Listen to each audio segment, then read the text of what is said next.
सोमपुरा नाम का एक गांव था। वहाँ प्रेमलाल नाम का एक महाजन रहता था।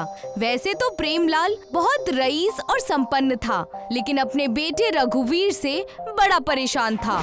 रघुवीर अपने पापा के पैसे खूब मजे से उड़ाया करता था। अरे ओ नौकर, जाकर मेरे लिए कॉफी लेकर आओ। लेकिन मालिक, मुझे कॉफी बनानी नहीं आती। सत्यानाश, तुम्हें कॉफी बनानी नहीं आती? कैसे नौकर हो यार तुम? आज से मैं तुम्हें नौकरी से निकाल रहा हूँ। नहीं मालिक नहीं, मुझे नौकरी से मत निकालिए। मेरे बच्चे अभी छोटे छोटे हैं, मुझे नौकरी से मत निकालिए। और राजू कहाँ हो? मुझे पानी ला कर दो, कहाँ हो? प्रेमलाल कई बार राजू को आवाज लगाता है। तब प्रेमलाल की बीवी नगमा देवी वहाँ आती है और कहती है, कोई राजू साजू अब घर पर नहीं है। लल्ला को कॉफी बनाकर नहीं दी तो लल्ला ने उन्हें नौकरी से निकाल दिया। क्या बकवास है ये? राजू हमारे घर पर पिछले 20 सालों से नौकरी कर रहे थे और उन्हें इस तरह कॉफी न बनाने की वजह से घर से बाहर निकाल दिया। बुलाओ उसे मेरे सामने। लल्ला इधर आओ, तनिक देखो, पापा तुमको बुला रहे हैं। ओफो, क्या है? आखिर ये सब क्या बहस हो रही है? जिसे मुझे निकालना है मैं निकालूंगा। आखिर मैं भी इसी घर का हिस्सा हूँ। हमारे पास वैसे भी 15-20 नौकर है और एक चला भी गया तो उससे क्या फर्क पड़ जाएगा?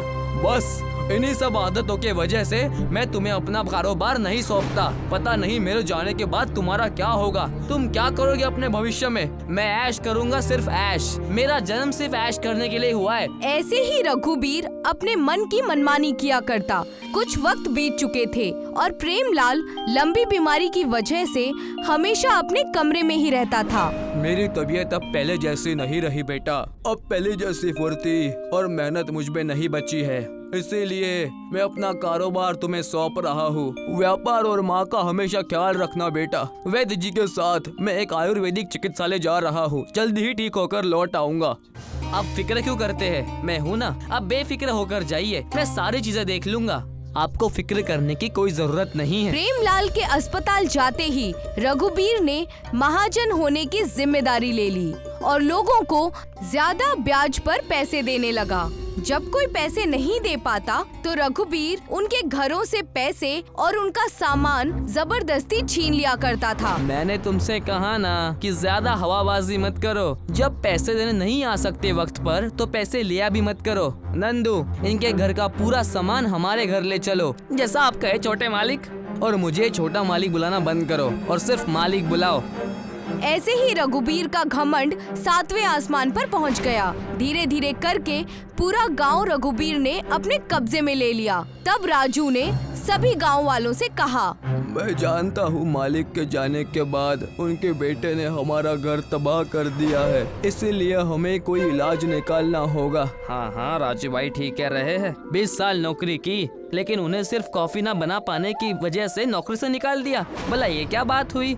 मेरी तकलीफ तुम सबसे बड़ी नहीं है। सारे गांव वाले परेशान ही थे कि वहाँ पर प्रेमलाल महाजन आ जाते हैं, जिन्हें देखकर सारे गांव वाले हैरान हो जाते हैं। तुम सभी को कहीं जाने की जरूरत नहीं है, चलो मेरे साथ। प्रणाम मालिक, आपको दोबारा तंदुरुस्त देखकर बड़ा अच्छा लगा। आप इतने दिन कहाँ थे और इतने तंदुरुस्त कैसे हो गए? चलो मेरे साथ, मैं तुम्हें बताता हूँ। प्रेमलाल उन्हें जंगल के रास्ते से होकर एक बड़े से हल्दी के कुएं के पास लेकर जाता है। हल्दी का बना हुआ कुआं देखकर सभी लोग हैरान हो जाते हैं। मालिक, ये क्या है? ये हल्दी का कुआं कैसा और इसका क्या मतलब है? ये वही हल्दी का कुआं है जिसने मेरी जान बचाई। ये कुआं सिर्फ हल्दी का नहीं है, इसमें हीरे भी है। जो जितना मन का सच्चा होगा उसे उसके हिसाब से फल मिलेगा। जिसके मन में पाप होगा उसे काली हल्दी से नहलाया जाएगा। लेकिन ये हमें पता कैसे चलेगा कि किसके मन में पाप है और किसके नहीं? कुछ नहीं करना है, इस कुएं की हल्दी को अपने ऊपर मल देना है और इसके मल देने से कुआं तुम्हें तुम्हारे हिसाब का नतीजा दे देगा। प्रेमलाल की बातें सुनते ही राजू ने उस कुएं से हल्दी निकाली और अपने जिस्म पर लगा ली। जैसे ही राजू ने अपने जिस्म पर हल्दी लगाई, उस कुएं से एक रोशनी आई और कुआं कहने लगा, अगड़म बगड़म बागड़ बोल। मैं प्रसन्न हुआ तुम्हारा चरित्र देखकर। मैं बता सकता हूँ कि तुम वफादार हो, इसीलिए मैं तुम्हें हीरे का वरदान देता हूँ। अरे वाह, देखा राजू तुमने, मैंने कहा था ना कि इसी कुएं ने मुझे तंदुरुस्ती का वरदान दिया। सारे गांव वाले एक एक करके उस हल्दी के कुएं के पास जाते हैं और अपने किरदार के हिसाब से सभी अपनी अपनी चीजें उस कुएं से तोहफे के रूप में लेते हैं और अपना अपना घर बहुत ही अच्छे से चलाते हैं। उस हल्दी के कुएं से कोई हीरा लेकर आता है तो कोई सोना, किसी को सजा मिलती है तो कोई माला माल हो जाता है। देखते ही देखते हल्दी के कुएं की खबर रघुबीर को भी मिलती है। मालिक, आपने उस हीरे और हल्दी के कुएं के बारे में सुना कि नहीं? पूरे कस्बे में उस हल्दी के कुएं की चर्चा है और आपने मसाले और हल्दी का नया व्यापार भी खोला हुआ है। क्या पता वहाँ से हमें हल्दी या मसाला मिल जाए, हम तो मालामाल हो जाएंगे। मैंने भी हल्दी के कुएं के बारे में कईयों से सुना है और सब ये भी कह रहे हैं कि उस हल्दी के कुएं का पता पिताजी ने दिया है। अगर ये सब सच है तो चलो हम भी वहाँ चलकर देखते हैं। रघुबीर अपने नौकर के साथ मिलकर उस हल्दी के कुएं के करीब पहुंचता है। उसे पूरा हल्दी का कुआं हीरे का दिखाई देता है। अरे वाह वाह, ये देखो हीरे की हल्दी का कुआं।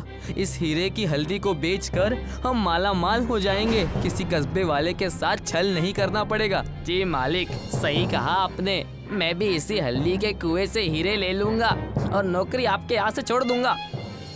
नंदू की बात को सुनकर रघुबीर को गुस्सा आ जाता है और तब वो उससे कहता है, लेकिन तुम्हें किसने कहा इस हल्दी के कुएं के पास आने के लिए? तुम मेरे गुलाम हो और हमेशा गुलाम ही रहोगे। मैं एक ही शर्त पर आपकी बात मानूंगा। जब आप इस हल्दी की कुएं की हल्दी को अपने शरीर पर लगाएंगे तो ऐसा करते ही हल्दी का कुआं आपको बहुत सारे हीरे और कीमती चीजें देगा। इतना सुनते ही रघुबीर ने उस कुएं की हल्दी को अपने जिस्म पर लगा लिया और जैसे ही हल्दी जिस्म पर लगी, हल्दी का कुआं चमक उठा। दुष्ट पापी छलिया, तुम जैसा इंसान इस पृथ्वी पर है ही क्यों, जो दूसरों को तकलीफ देकर सब हासिल कर रहा हो। तुम्हारी सजा ये है कि तुम उल्टा लटकोगे। हल्दी के कुएं के इतना कहते ही कुएं से हल्दी की 2 बड़ी बड़ी रस्सियां बाहर आईं और रघुबीर को कैद कर लिया और उसे उल्टा लटका दिया। इतने में ही सभी गांव वाले और प्रेमलाल वहां पहुंच गए। बचाओ, बचाओ, मुझे बचाओ। मैं यहाँ हल्दी लेकर अपना नया कारोबार शुरू करने आया था, लेकिन ये मेरे साथ क्या हो रहा है? पिताजी, मेरी मदद कीजिए। तुम्हें यहाँ लाया गया है।